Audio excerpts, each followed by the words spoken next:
What's happening, guys? It's your buddy Griz, and I had some time this week, so I figured I would try my best to get an episode of Kit Up out for you guys. So here we go with episode number 23, I think. Yeah, I think we're that far along. That's awesome. And this episode's kit comes to us from Sam Blackwell, who suggests the Type-88 LMG with a Cobra sight, stubby grip, and the tactical light. My secondary is the MP443 with no attachments, and for my gadgets, Sam wanted me to use the C4 and the ammo, but, you know, that's just too mainstream for me. What I would like to do this week is to introduce you guys to the somewhat star of the show. It certainly was the star of the game, which, by the way, was an attacking side of Rush on Golmud Railway, 64 players, Zerg style.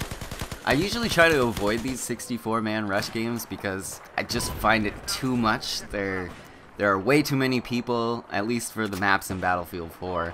But I decided to try it out again because of this little baby, the UCAV. Now I'm about to make a very bold statement to you all, so get ready for it. Sitting down? Alright, good. In Battlefield 4, I personally think the C4ing of tanks should be left to the recons, because the UCAV is seriously the best gadget for support, hands down, and I'm not being facetious when I say that at all. I love this thing. But before we get into the UCAV, let's try to keep a little bit of some structure here to this episode, and we'll start off by talking about the Type-88 LMG. It's stat time, it's stat time. The Type-88 does a maximum damage of 25 and a minimum damage of 18. So when you're choosing an LMG to use, you want to look at them as two different groups, or at least I do anyway. The group that the Type-88 belongs to is what I call the lower damage group. Most LMGs fit into this group, but there are a couple others like the M240B, PKP, and the M60 that have a higher max damage of 34. The Type-88 has a 200 round magazine and fires at a rate of 700 rounds per minute, and its reload times are 7 seconds flat on both reloads, so it doesn't matter if you still have rounds left in the mag or not, it's still going to take you a full 7 seconds to reload this beast. So the reload times are terrible, and probably that's the worst thing about this weapon. But the good news is you do have a 200 round magazine, and reloads generally come few and far between to begin with. So just make sure that when it does come time to reload, you better get yourself somewhere safe, because you're going to be there for a while. So I mentioned that the Type-88 sits in the lower damage group of the LMGs, but I don't want you to think that me referring to it as having lower damage means it's not good. The advantage of the LMGs that do lower damage is that they will usually have a higher rate of fire, and possibly a higher bullet velocity too.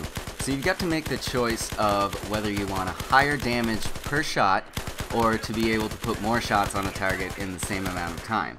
I'll usually opt for the latter, as my favorite LMGs tend to be the MG4, M249, and the AWS, all of which do lower damage than the others that I mentioned before, but they also have a higher rate of fire.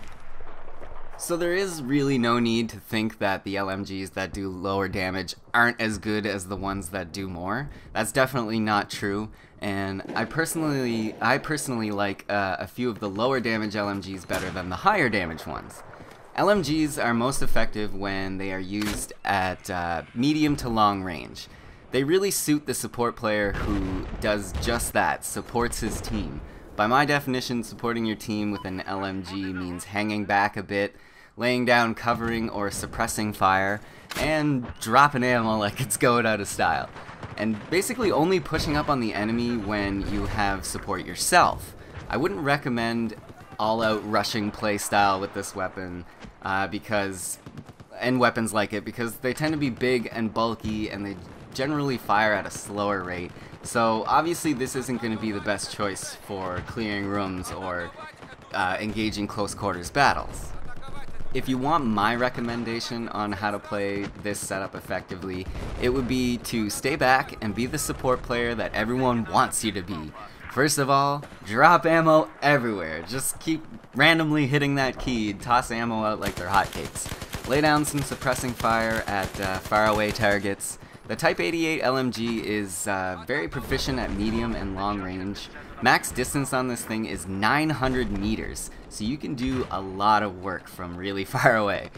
Accuracy on the Type-88 is also excellent, so definitely don't be afraid to try for those long distance kills. A lot of times I end up getting the last bullet on a guy who's already damaged super far away, and he'll go down. So, free kills for me, kind of.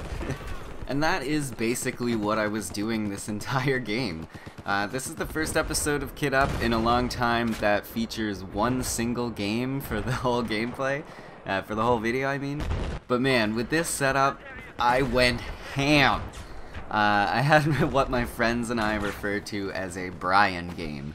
Brian, aka You Need Skill 25, who's been, many of my videos before, is the person I have to give credit to for showing me the ways of the UCAV.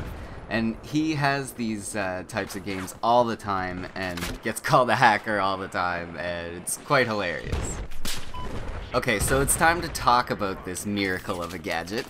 A lot of people think that the UCAV sucks, so hopefully those people are watching intently to hear why I say it's the best support gadget, no questions asked. In a way, you guys are correct. The UCAV, as it is when you first unlock it, does suck. It sucks big time.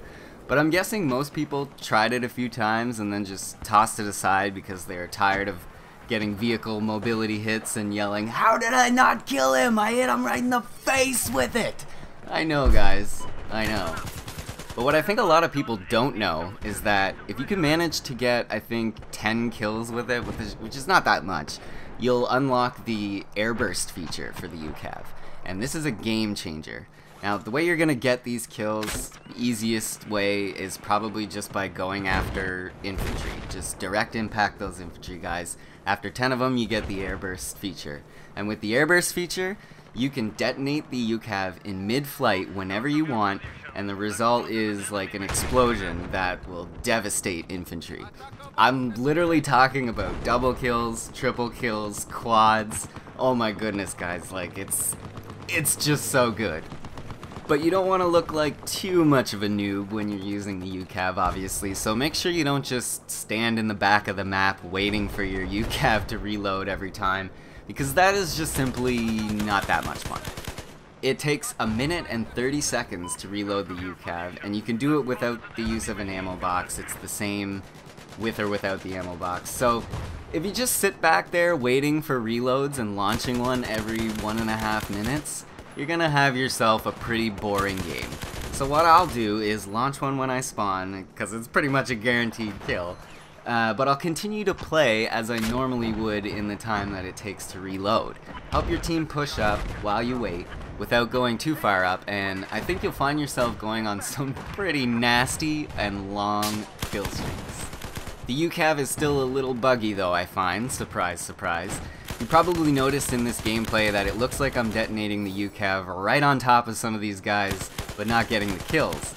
And that's what I thought too at first, but I started checking my scoreboard before I launched one, and then again after I thought I'd killed someone with it.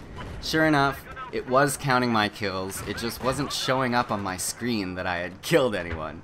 But if you pay attention to my kill feed a couple times, I launch one at a group of guys, blow it up right over them, but I don't get any names of the guys that I killed come up on the screen.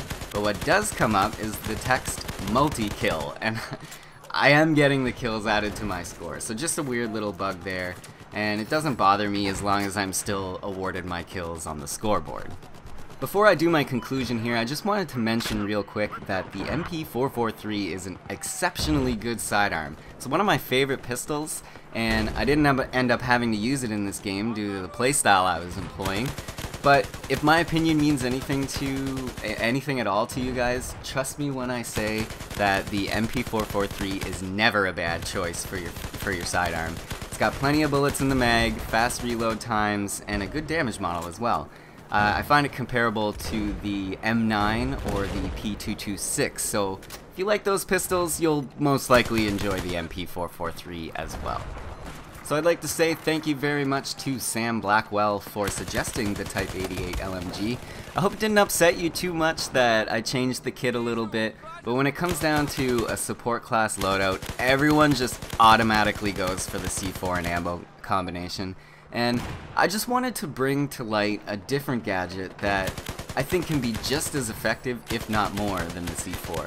Recons having the C4 opens up some new role possibilities for the support class, and although a lot of people might not like the fact that the Recons have the C4, I think at the very least it gives the support class some new options for play styles and new ways to help their team win. And this UCAV, guys, go unlock the airburst feature for it and have fun. It is so good for racking up the kills, it's insane. Not to mention how pissed off people get when they get killed by it.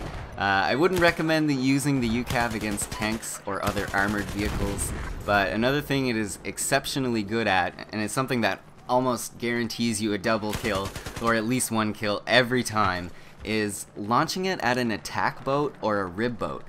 Detonate the airburst right over the guys on the deck of the boat, or obviously the guys sitting in the rib boat, and you'll wipe them all every time.